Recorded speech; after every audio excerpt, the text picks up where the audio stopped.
আসসালামু আলাইকুম প্রিয় বন্ধুরা, আজকে আমি নতুন একটা ভিডিও নিয়ে আসছি। নদীর পাড়ে আসছি আমি। দেখেন, এই স্কুলের স্টুডেন্টগুলা স্কুল ছুটি দেওয়ার পর তারা নৌকা দিয়া ঘরে চলে যাইতেছে। এদের ঘর ওই নদীর ওর পাড়ে যে জঙ্গলগুলা দেখা যায় অল্প অল্প, ওইখানে ওদের ঘর।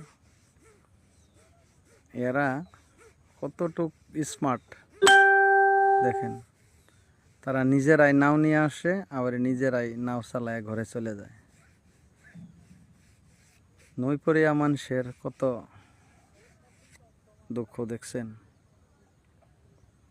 কি সুন্দরভাবে স্কুল আসিয়া নাও নিয়ে আবার স্কুলে থেকে নাও নিয়ে চলে যায়। ভিডিওটা কেমন লাগছে আপনাদের কাছে?